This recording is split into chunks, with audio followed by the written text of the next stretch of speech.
the Securities and Exchange Commission in the US laid down some pretty damning, indictment, essentially accusing you of insider trading, forging documents, fabricating bank statements, if I remember correctly, misusing company funds for personal lavish expenses.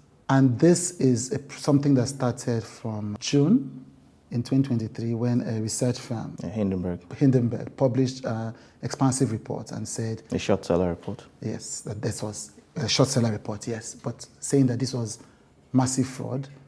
And then the SEC issued the statement in December, introduced charges, and formally brought those charges to court in January of this year, I think. These are damning, from perhaps the most respected of exchange commissions in the world, aside from China. Yeah? How did we get here? Well, one thing that I must say is this, he who alleges must prove. Okay. I feel like I was the only person on my board who happens to be the majority shareholder of the business, who was never interviewed. No one asked me a single question. And no one is even asking what I have done for the company. The assumption is that now that the charges were just laid barely a few weeks ago, so they are going to prove this in court. Yes, they are going to prove it in court, but what they have is incomplete. How do you mean? Because they've not spoken to your other things. Apart from that, you saw only one bank statement that is not even tied to me. Someone from a bank in Nigeria sent you one without sending. In the last few days, my own investigators have found various accounts in the same bank. Right. And I'm happy for any media house to go there. There's a domiciliary account. There's, let them ask for this. Even my own foundation banked with, so how can you say $50? And by the way, for those who don't understand what you're referring to, the charges included claims that you had represented that there was over $400 million in an account, and it turned out to be only $15 in that account. Yeah, 50. Yes. Yeah, 50. Yes. Yeah. So that sounds a bit off for me. I am not saying that maybe things were totally right, that internal controls were right. I'm not saying that that's what it is, but you can't receive just one statement and then you conclude. Make a conclusion. It will sound incredibly curious if you're saying that the SEC made this entire, charges based on assessment of just one account. Yeah, that's what it is because, like I said, I haven't even been running the business. Yes, you stepped in as interim CEO in September. Just in September, and I resigned in December. Yes. On this visit, I just also even discovered a couple of bank accounts in other banks. So you're saying there's money in several bank accounts? Yes. So you can't. I'm welcoming every media person to go to our offices across Nigeria. AFAN, the All Farmers Association of Nigeria, issued statements that, in fact, Tingo was the only business that supported the farmers in Nigeria last year. There are videos that must have been sent to you with the then Minister of Agriculture launching mobile phones. So are you telling me that government did this, or what exactly? So my point is, I feel communication. If they really asked, the people we have been working with, like the AFAN and the rest, if they really asked, I'm sure they would get the answers that they need. I also feel like people on the inside, again, I'm the only Nigerian there. It's easy to just say, oh, this is a Nigerian. And the only Nigerian on the board? Yes, I was. Right. It's easy to say, oh, look, he's Nigerian. Nigerians are fraudsters. Nigerians are this, Nigerians are that. What about, they also said that I did insider trading. There was nothing like insider trading. The stock that I sold was it of Tingo Group, because I was never even collecting a salary. The year that I took a salary was in stock, and it was free trading stock. My bankers, one morning, they said, look, I need to complete a position, I need to do certain things. And I said, okay, what assets do you have that are free? Because I have a lockup period as founder, I couldn't sell stock. So my stock, I had locked up stock. So the one that was freely, was Available. free trading, and I said, look, sell. And I emailed our general counsel to disclose it.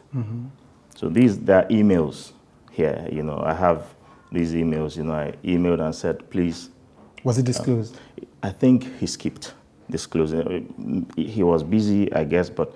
Yeah, but then of course, but you do know that in that case, people talk about the fiduciary responsibilities and the fact that you are ultimately liable for whatever your representatives didn't do. Yeah, of course, like if I sold stock, ordinarily it should be disclosed, but I told who should be disclosed. I don't interface with the SEC. So you're saying this was an error, but it wasn't an error of commission, it was an error of omission. Yeah, well, not even from me, because I had instructed for disclosure. Right. But it wasn't then disclosed. So I believe it's been sorted, it's been corrected. I believe so.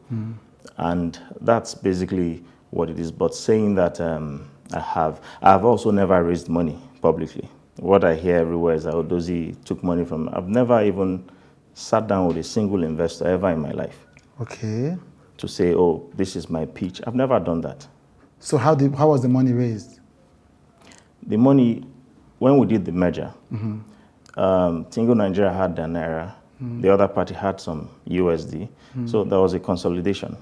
Okay. So I funded a certain project, and I was refunded at the topco level. Right. And that is standard.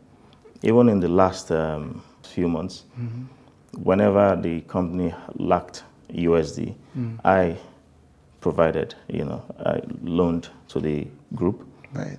And I'm surprised that they haven't even said anything about that.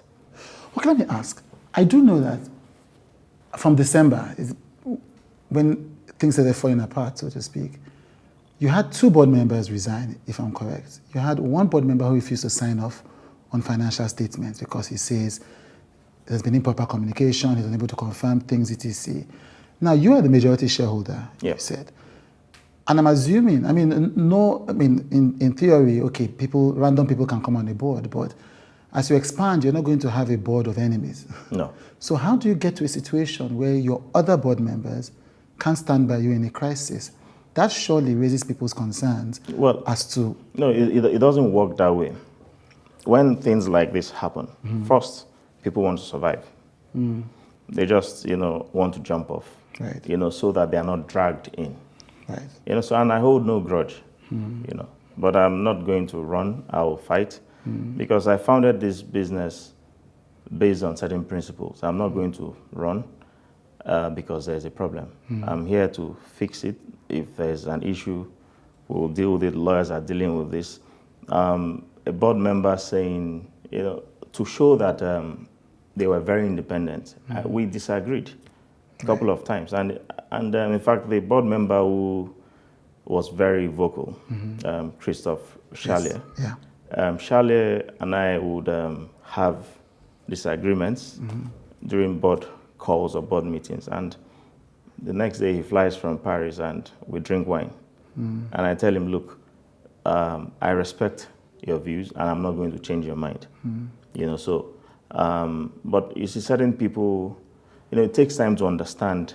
Let's not forget that an African business, the way, if I say this to the team here in Nigeria every time we speak over Zoom, that look, we need to stop doing things, using our own standards. We're no longer at that level where we act like, you don't even communicate. You do something, and the reason people are asking questions, oh, did Tingo actually do this? There was a gap. If we communicate, and I take responsibility, maybe I would have done more to push them to communicate better. Okay. But I think people need to find out, they need to go. I'll give you an instance. Tingo was never in the cities. If you're dealing, where are the smallholder farmers? They're mostly in the rural areas. Yes, you're not going to go to Makurdi, that is even an urban, or even, you're not going to go to Otukbo, you're not going to go to the villages in Kebbi, in Sokoto, in Kano. But the simple thing to do, you would have just gone to the AFAN head office to ask. I know that these farmers are real. I was just at the factory, and AFAN was ably represented by the president, and he reaffirmed. Last year alone, as I said, we were the only ones who funded AFAN. For the average Nigerian, this is how this story is going to appear to them. Yep. Like underneath all this English that these two people are speaking, this man, my guy man, he built a business here. We know how we do our things for Nigeria. He did like that, blah, blah, blah. He has gone and he has done it for Igbo people. He tried to do it there. It didn't work. See. How do you, because people we're in a society where people think that when you see a young man who is making ridiculous money, it's either Yahoo, raised to power 2000, it's money laundering for a politician, it's drug business that's being cleaned up, it's fraud on some level. Your business is not as easy to understand as a bank, as an FMCG. Okay, he's selling roll-on, these are how many roll-ons he has sold, these are the units. It feels all complex. You're fighting headwinds where in this society, even we, your people, so to speak, are looking suspicious and thinking, that's where there's always something wrong. How do you navigate that? You see, the thing is, I don't expect that attitude to ever change. We have come to totally distrust ourselves. We do not believe in our people. You naturally feel everything is a fraud. Let me also respond in pidgin. Who in money miss? I have not taken money from anybody, period. We need you to subscribe, yo. And the reason is simple. The kinds of conversations, the kinds of words that we construct with our conversations on with Chude are driven by a vision of the kind of world I want to see. You are the most important person in this entire ecosystem. You subscribing monthly. So do go ahead, subscribe. Ask somebody else to subscribe. Advise somebody else to subscribe. Refer to someone to subscribe. It matters, truly. Thank you as we continue to be human together.